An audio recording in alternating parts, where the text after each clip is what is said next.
할렐루야. 네, 우리 눈에 보이지 않지만 이 세상 이곳저곳에서 함께 하나님께 예배하는 주님의 성도들, 주님의 이름으로 문안드리고 그리고 축복합니다. 그리고 오늘 이 공간에서 우리가 함께 예배하며 살아계신 하나님을 경험하고 주님의 음성을 듣는 이 시간이 되기를 간절히 바랍니다. 제가 오늘 이곳에 오면서 내가 처음 마당 기도에 온 게 언젠가 생각을 하게 됐습니다. 돌아보니까 제가 2014년 부활주일에 초대를 받았던 것 같습니다. 그때가 제가 안식년 끝나고 이제 복귀했을 때였는데 제가 지금 안식년 기간입니다. 그러니까 한 텀을 지나고 나서 제가 이곳에 또 왔구나 하는 그런 생각이 들게 됩니다. 지금 국내에 또 전 지구적으로 힘든 상황 속에 있습니다. 구약 성경을 보면 하나님께서 이스라엘 백성들을 직접적으로 다루실 때에 세 가지의 방식을 들어서 쓰셨어요. 그 세 가지가 뭐였냐면 바로 전쟁, 그리고 두 번째가 기근, 그리고 세 번째가 전염병입니다. 아마도 전 지구적으로 이 전염병의 위기와 그리고 공포 속에서 하나님이 우리를 다루시는 이유가 무엇일까? 또 하나님께서 이 땅에 교회들에게 주시는 메시지가 무엇일까? 우리가 좀 묵상하고 발견해낼 수 있는 지혜가 있었으면 참 좋겠습니다.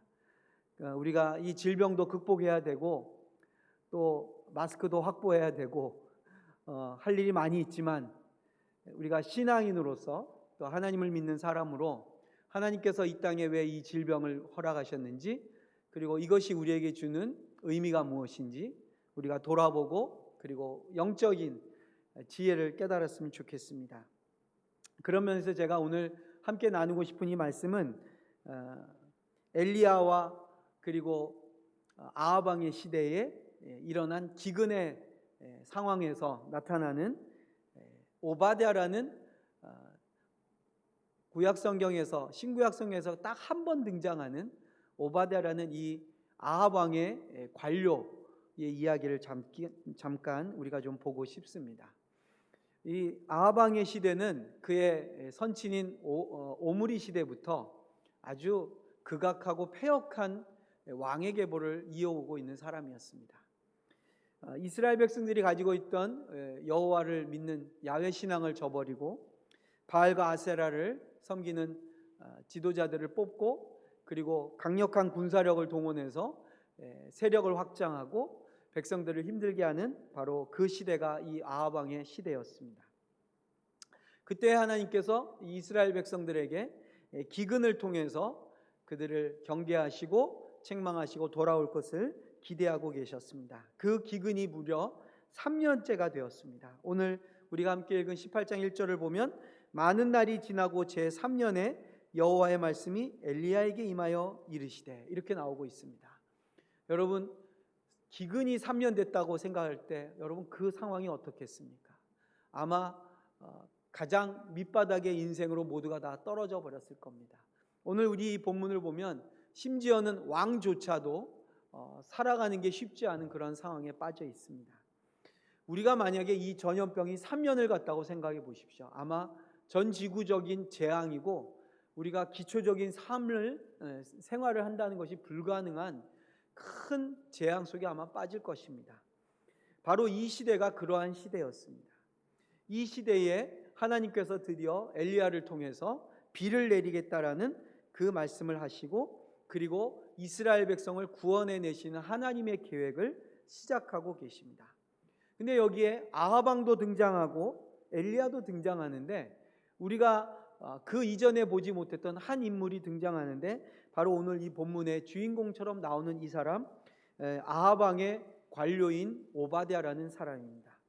이 오바댜는 선지자 오바댜와 이름은 같지만 다른 사람입니다. 바로 엘리야 시대에 사실은 그가 일하던 일터, 그의 직장은 어디냐면 그의 생계를 책임지는 곳은 아합 왕의 궁전이었습니다. 본문의 내용을 보면 아합 왕이 꽤 신뢰하는 관료 중에 한 사람이 오바댜였다는 걸 알 수 있습니다. 왜냐하면 물이 너무 없어서 물을 찾으려고 할 때에 이 아합 왕이 함께 동행하는 자가 누구냐면 바로 오바댜였습니다. 그 말은 뭐겠습니까?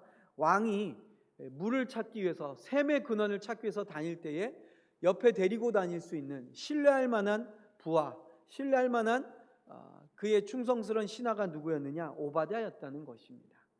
그런데 오늘 이 본문에 보면 이 오바댜가 그 서슬이 벌은 아합 왕의 시대에 아합 왕과 이세벨의 정책에 정반대되는 일을 몰래 숨어서 하고 있었던 것을 오늘 보여주고 있습니다. 그가 그런 일을 할 수 있었던 이유는 어디에 있느냐? 본문 3절에 이렇게 나옵니다.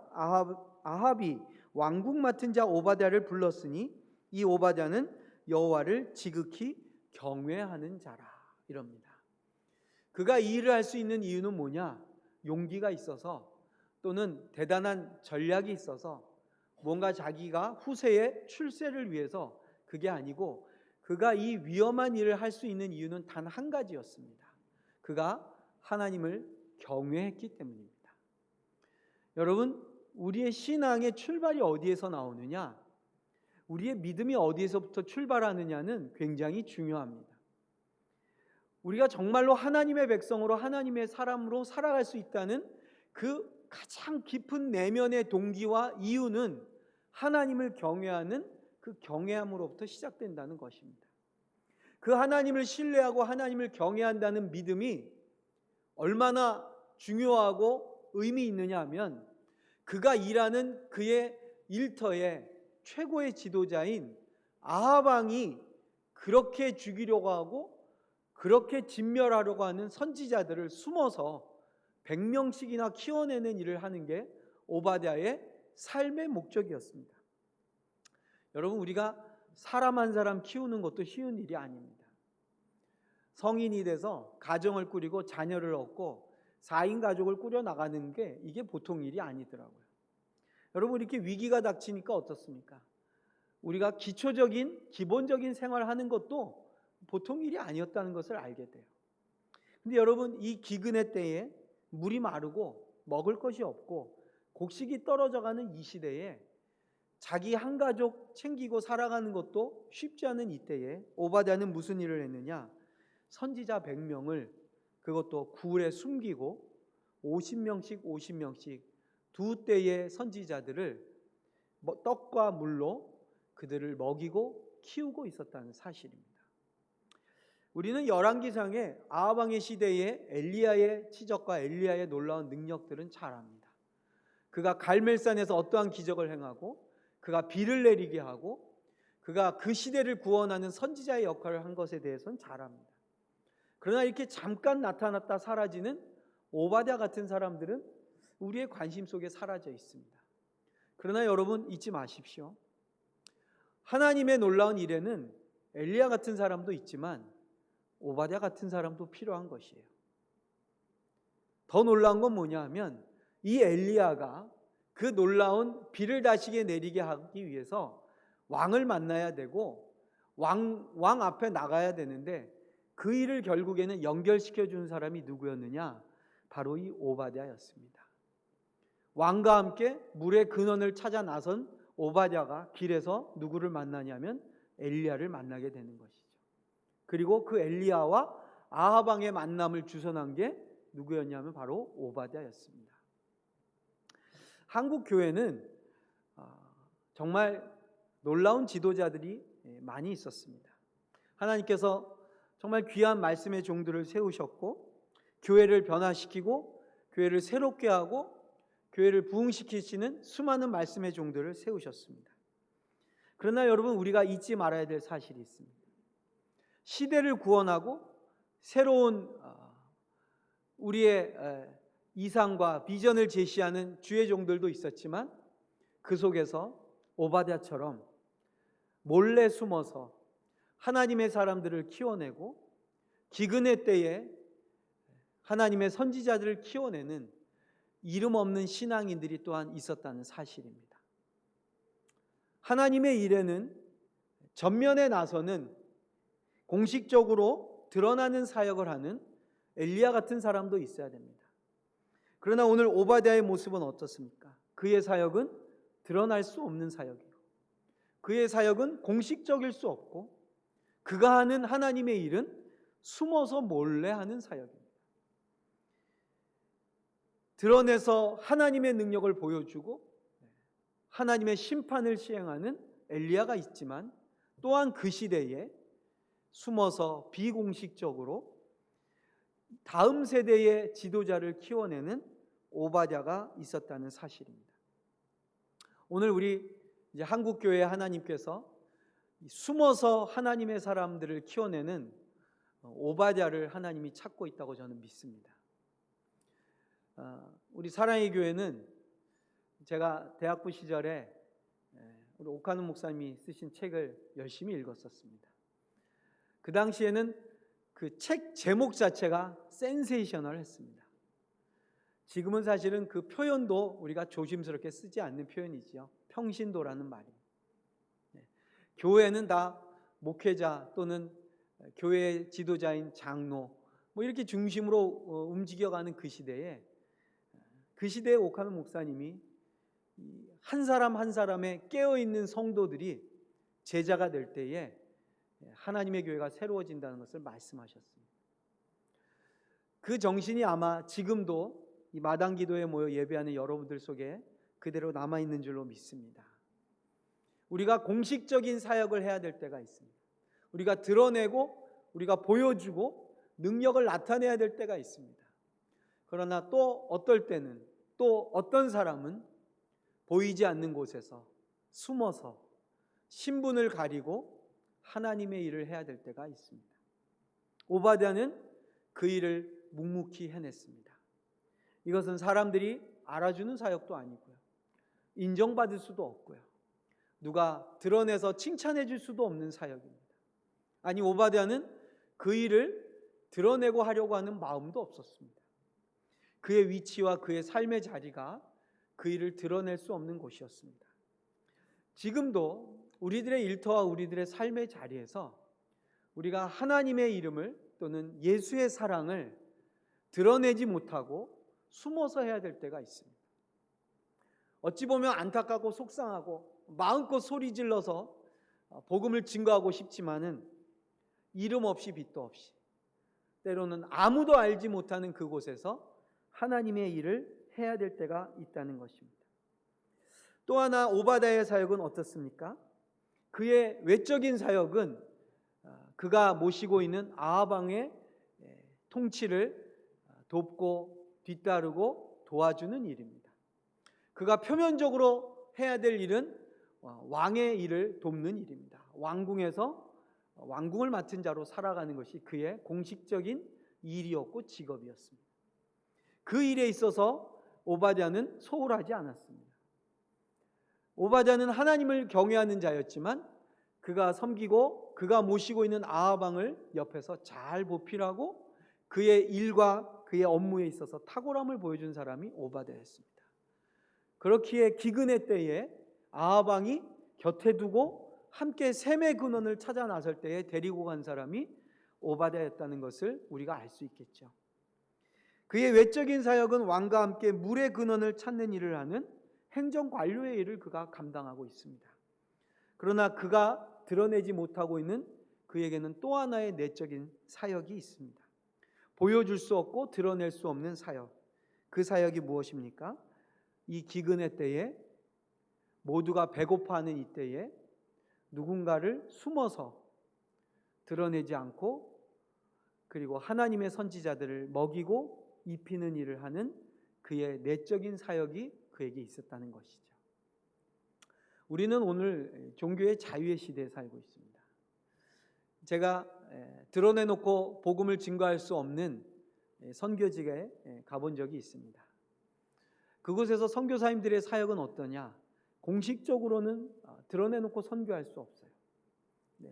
예수의 예자도 꺼낼 수 없어요. 그런데 그곳에서 사역하는 분들을 봤어요. 그분들의 사역은 어떤 사역이냐? 철저히 비공개 사역입니다. 여러분, 비공개 사역이 무슨 열매가 있을까? 그렇지 않습니다. 하나님의 일은요, 드러내서 하는 일이 있고 숨어서 해야 될 일이 있어요. 지금도 드러내서 복음을 전하면 핍박받고 추방당하고 죽음을 당하는 그러한 곳에서 비공개적인 모습으로 숨어서 복음을 증거하는 사역자들이 있다는 것입니다. 오늘 우리 한국교회가 바이러스 때문이기도 하지만은 공식적인 모임들을 모두 우리가 중지하고 모니터 앞에서 또 적은 무리들이 또 가정에서 또는 일터에서 예배를 드리고 있습니다. 아마 하나님께서 우리 한국교회를 최근 한 몇 주간 동안에 한국의 전 성도들을 가나안 성도로 만들어 버리셨어요. 예수는 믿는데 교회를 안 나가는, 복음도 알고 구원도 받았는데 예배당에 나가지 않는 성도, 가나안 성도 아닙니까? 우리 한국교회 전 성도들이 지금 가나안 성도가 됐습니다. 저도 이 예배당에서 여기저기를 보면서 설교하고 있지만은 우리 수십 명이 앉아서 가나안 성도로 예배를 드리고 있습니다. 여러분, 우리가 가나안 성도에 대해서 여러분은 알고 계십니까? 제가 어느 기독교 사회학자가 쓴 책을 봤는데요. 가나안 성도들이 가나안 성도가 되기 전에 교회 생활을 몇 년 했는가 봤더니요, 평균 14년을 하셨어요. 그분들이 메뚜기처럼 이 교회 저 교회 폴짝폴짝 뛰어다니다가 교회 안 나가게 된 그런 분들이 아니라는 거예요. 상당히 많은 가나안 성도들이요, 연령대로 벌써 40대 50대입니다. 무슨 말입니까? 40, 50대에 무슨 대단한 일을 하겠다고 그 잘 다니던 교회를 안 나가고 카페에서 집에서 혼자 이어폰 끼고 스마트폰 보면서 예배드리고 있겠습니까? 우리 교회가 하나님을 믿는 사람들이 더 이상 나올 의미를 못 찾는 교회가 돼버렸어요. 우리는 지금 잠깐 바이러스 때문에 가나안 성도가 됐습니다. 우리가 가나안 성도로 살면서 벌써 우리보다 먼저 몇 년 전부터 또는 몇 년 동안, 수개월 동안 예배당을 나가지 않고 예배드리고 있는 자들의 심정을 한번 헤아려 볼 수 있으면 좋겠습니다. 이 낯선 환경과 이 익숙하지 않은 상황과 그리고 예상하지 못했던 이 환경 속에서 예배하는 우리들, 왜 하나님이 이 공개적인 복음, 이 공식적인 집회를 중단하게 하셨는가를 돌아볼 필요가 있습니다. 초대교회는 공식적으로 예배하거나 공개적으로 복음 증거하는 데 제약이 많았던 교회입니다. 근데 여러분 아시죠? 기독교 역사상 가장 강력한 성령의 역사가 일어난 초대교회는요, 공식적이지도 않고 공개적이지도 않은 불편하고 어렵고 힘든 상황에서 복음은 불길처럼 타올랐습니다. 우리는 환경과 상황과 조건을 따지면서 예수를 믿었어요. 제가 80년대 학번인데요, 저희 때는 교회에서 통기타를 치는 것도 굉장히 야단을 맞는 시절이 있었습니다. 제가 중등부 시절인가요? 저희 교회 고등부 형이 기타를 아주 잘 치는데 수련회를 가는데 기타를 들고 왔다가 전도사님한테 당장 내리라는 야단을 맞았던 적이 있던 시절도 있었습니다. 더 재밌는 건 그 형이 그럼에도 불구하고 혼자 따로 차를 타고 다시 수련회를 참석했다는 것이죠. 그 시절에는 우리가 예배당에서 기타 한번 치면 너무 좋겠다. 그러다 제가 90년대 어느 선교단에 들어갔는데 제가 그 당시에 무슨 악기를 연주했냐면 드럼을 연주했습니다. 교회에서 드럼을 친다는 건요, 목사님들한테 아주 야단 맞을 짓이었습니다. 심지어 제가 총신대학에서 드럼을 치는데 우리 교회 음악과 교수님 한 분이 어디 이 사탄의 악기를 치는 무리들이 우리 학교에 있다고 그러면서 체프 시간에 저희 동아리가 빨리 사라지기를 바란다고 기도하는 기도를 제가 듣기도 했습니다. 제가 요즘 격세지감을 느끼는 게요, 여러분 규모와 상관없이요, 여러분 어디나 동네에 있는 교회 들어가 보십시오. 웬만한 음향 장비, 신디사이저, 드럼, 기타, 베이스 다 있습니다. 또 여러분 화려한 대형교회 가보십시오. 상상도 못하는 액수의 조명과 음향과 시설들을 다 갖춰놓고 있습니다. 제가 어느 날 그런 마음이 들었어요. 우리 한국교회가 하려고 마음 먹으면 못할 게 뭘까? 왜 제가 그런 생각이 들었냐면, 우리는 하려고 마음 먹으면 할 수 있는 모든 걸 다 가지고 있어요. 그런데 우리에게 왜 그런 능력과 왜 그런 복음의 역사가 더 이상 일어나지 않을까? 우리가 모든 것을 다 가지고 있는 것 같은데 우리 안에 성령이 없어요. 우리 안에 더 이상 성령의 역사가 필요하지 않아요. 왜요? 성령님이 역사하시기 전에 돈으로 할 수 있고, 성령님께 구하기 전에 사람 동원할 수 있고, 성령님 인도하심을 기다리기가 너무 귀찮아서 권력을 움직일 수 있는 게 우리 한국교회입니다.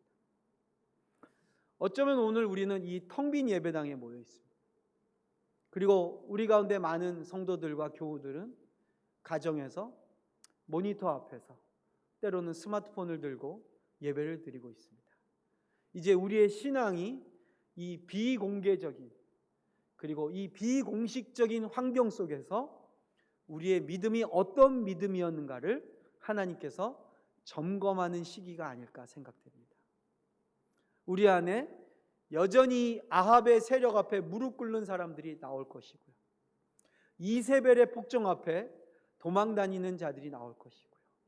그러나 그 중에 어떤 사람은 오늘 이 오바댜처럼 다음 시대를 기다리며 하나님의 사람들을 먹이고 길리는 그 일을 하는 충성된 주님의 제자가 또한 나올 줄로 믿습니다. 모쪼록 우리 이 마당기도회가 하나님의 놀라운 새로운 일을 시작하는 오바댜와 같이 또 다른 세대들을 키워내는 주님의 몸된 공동체로 쓰임받기를 간절히 축복드립니다. 오늘 본문 말씀해 보니까 또 한 사람 아합의 모습이 등장하고 있습니다. 오늘 본문에 아합의 속마음을 보여주는 구절이 5절에 나타나고 있습니다. 아합이 오바댜에게 이르되 이 땅의 모든 물 근원과 모든 내로 가자. 혹시 꼴을 얻으리라. 아합은 당연히 기근의 때에 물을 찾고 먹을 양식을 구하는 일을 해야 될 왕입니다. 그가 이 일에 대해서 열심을 하는 것은 아무런 잘못이 없어요. 그는 나라의 지도자로서 이 문제를 해결해야 될 책임이 있고 그 일을 해야 될 자리에 있는 사람입니다. 그런데 그가 이 일을 해야 되는 이유가 그 다음 구절에 나옵니다. 그리하면 말과 노새를 살리리니 짐승을 다 잃지 않게 되리라. 아합 왕의 머릿속에, 아합 왕의 마음속에 있는 이 기근을 피해야 될 이유는 어디에 있느냐? 자기 재산에 있어요.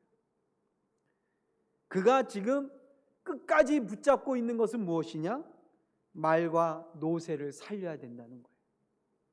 왕이 말과 노새를 살리려고 하는 게 뭐겠습니까? 그가 가지고 있는 재산, 그가 가지고 있는 권력, 그의 군사력, 뭐 이런 것들 아니겠습니까?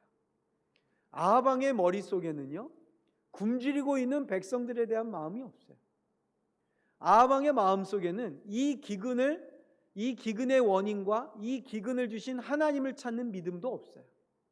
그의 머릿속에 온통 들어있는 건 뭐냐면 기근을 해결해야 된다는 이유가 무엇이냐? 내가 가지고 있는 말과 노새를 살려야 된다는 것이에요. 이게 아합 왕이 왕으로서 지금 보여주고 있는 모습입니다.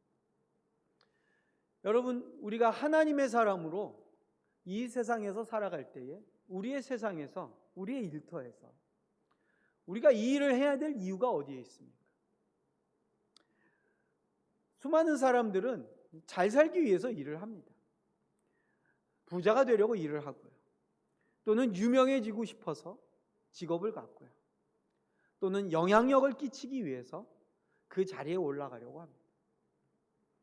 그 모든 그들의 동기와 그 마음속의 이유는 아합 왕과 크게 다르지 않습니다. 아합 왕이 이 기근의 때에 물을 찾으려고 하는 이유는 무엇이냐? 노새와 말들을 키우고 싶어서요. 그러나 그 시대에 바로 그 왕 곁에 있는 오바댜는 이 기근의 때에 사람을 살리는 일을 하고 있습니다.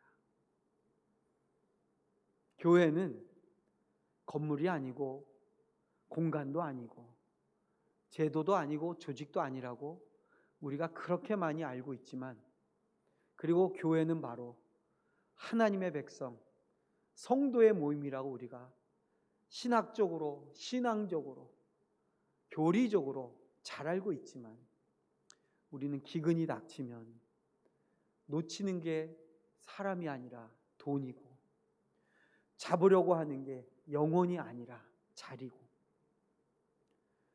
끝까지 움켜쥐고 싶어 하는 것이 사람이 아니라 물질이라는 것을 보여주고 있습니다. 제가 마당기도에 와서 설교할 때마다 제 마음에 하나님이 계속해서 들게 하시는 생각이 하나 있어요. 사라의 교회가 이 지하 예배당을 지어서 아주 유명해지지 않았습니까? 제가 알기로는 사라의 교회 이전에는 없어서 지하에다가 예배당을 만들기는 했지만 이렇게 멋있게 지하에 예배당을 지은 교회는 없었습니다. 사라의 교회가 지하에다가 예배당을 이렇게 짓고 나서 한때는 교회 건축의 붐이 지하에 예배당 본당 짓는 게 붐일 때도 있었습니다. 근데 여러분들이 마당기도회라는 이름으로 지하에서 올라와서 마당까지 올라가셨어요. 많이 업그레이드 되셨어요. 이제는 카타콤에서 은밀하게 예배드리던 우리의 신앙을 하나님께서 공개적인 자리로 끌어올리셔서 지하 음습한 곳에서 하나님 없는 신앙하지 말고 마당에 올라가서 기도하라고 마당까지 끌어올리셨어요. 제가 마당 기도에 온 게 6년 전이니까요. 6년 이상 여러분들이 이 마당에서 기도회를 하셨습니다. 이제 하나님께서 우리 마당에서 다시 여러분들을 보내십니다. 어디로 보내실까요? 너희들은 가라 저 세상으로. 이제 교회는요, 건물 안에 있는 게 교회가 아니고요, 지하 안전한 곳에 있는 것이 교회가 아니고요, 교회는 마당으로 올라가야 되고, 교회는 광장으로 나가야 됩니다. 교회는 복음을 모르고 있는 저 세상 속으로 들어가는 것이 교회입니다. 여러분, 캐톨릭의 표현 중에 예배를 미사라고 부릅니다. 이 미사의 어원이 뭐냐면, 이 미사는요, 미션이라는 그 단어에 같은 어원을 가지고 있어요. 미션이라는 말은 뭐냐면 보내어졌다라는 뜻입니다. 우리는 미션 그러면 어떤 사명, 선교, 과업, 임무 이런 것만 생각하는데요, 미사와 미션의 원래 어원은 뭐냐면 파송한다, 보낸다라는 의미가 있어요. 그래서 여러분, 선교라는 것이 무엇입니까? 내가 있던 곳에서 다른 지역으로, 다른 문화권으로, 다른 영혼들을 향해서 파송받아가는 게 선교 아닙니까? 예배를 왜 미사라고 불렀느냐? 예배는 모이는 것 아닙니까? 우리가 이 공간에 모여서 하나님을 경배하고 송축하고 찬양하고 기도하고 주님의 말씀을 듣는 것. 근데 이것을 왜 미사라고 하고 미션이라고 했느냐? 예배의 마지막 파이널은요, 우리가 여기서 받은 말씀을 가지고 이제 세상을 향해 파송받는 것이 우리의 예배의 절정이고 예배의 하이라이트라는 것이죠. 예배는 우리가 모여서 하나님을 경배하고 하나님의 음성을 듣고 다시 하나님이 주신 그 사명과 하나님의 메시지를 들고 이제 저 문 밖을 지나서 마당으로 올라가서, 그리고 마당문을 열고 세상 속으로 들어가서 이 세상이 아합왕의 통치로 인해서 굶주리고 배고파하고 목말라는 이 시대에 우리는 다음 세대를 키워내고 하나님의 사람들을 키워내는 하나님의 미션을 감당하기 위해서 부름받은 교회인 줄로 믿습니다. 우리 마당기도회가 이제 광장을 향해, 저 세상을 향해 보냄받는 공동체가 되시기를 주님의 이름으로 축복드립니다. 아멘. 여러분들은 하나님께서 특별하게 훈련을 시키시는 것 같아요. 왜냐하면 다른 교회 성도들은 하지도 않는 훈련을 여러분들은 스스로 찾아서 먼저 여태까지 해오셨어요. 목회자 없이도 모여있는 교회, 목사들이 돌아가면서 설교해도 열심히 나오는 교회, 특별한 조직이 없는데도 자원하고 봉사하는 자들로 움직이는 교회. 어찌 보면 옥하는 목사님이 하늘나라에서 여러분들을 보시면서 굉장히 프라우드 하실 것 같아요. 깨어있는 성도들이 이제 이 세상을 깨워야 될 때가 되었습니다. 엘리야도 필요하지만 오바댜가 필요한 시대가 되었습니다. 엘리야를 아합 왕에게 만나게 할 사람은 오바댜였습니다.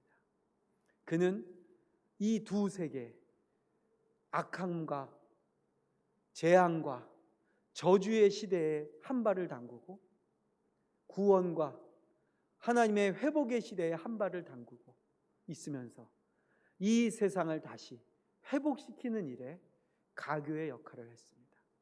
오늘 이 환난의 때에 마당 기도회가 다시 한번 세상과 하나님의 나라를 잇는 하나님의 백성의 사역을 감당하는 보냄받은 공동체로 쓰임받으시기를 주님의 이름으로 축복드립니다. 기도하겠습니다. 하나님 감사합니다. 오랜 기간 동안 이름 없이 빛도 없이 하나님의 백성으로 공개적이지 못하고 공식적이지 못하지만 그 나라의 사람으로 살게 하신 것을 감사드립니다. 지금 온 세계가 또 온 나라가 이 땅이 공식적인 모임을 할 수 없는 시절이 되었습니다. 그러나 이럴 때일수록 하나님의 역사가 더 크고 놀랍게 믿음의 공동체를 통해 일어날 줄로 믿습니다. 주님, 우리가 춥고 외롭고 힘들었던 시절도 보내왔습니다. 더 큰 시련과 더 큰 기근이 올지라도 우리가 영혼을 살리고 사람들을 일으키는 일에 오바댜와 같이 쓰임받게 하여 주시옵소서. 아멘. 이 기근이 풀어지는 그날 엘리야가 낙심하고 엘리야가 숨어 지낼 그때에 그 사람 말고도 그 선지자 말고도 7,000명이 있다는 그 메시지를 듣는 그날이 속히 오기를 우리가 또한 기도합니다. 하나님, 이 마당 기도회를 복 주셔서 우리를 마당까지 인도하신 주님, 이제 문을 열고 세상을 향해 나아가는 세상 속에 부름받은 보냄받은 공동체로 살아가게 하여 주시옵소서. 아멘. 이 땅의 고통과 신음에 하나님 응답하시고 치유와 회복의 날을 속히 허락하옵소서. 아멘. 주님께 감사와 영광을 올려드리며 예수 그리스도의 이름으로 기도합니다. 아멘.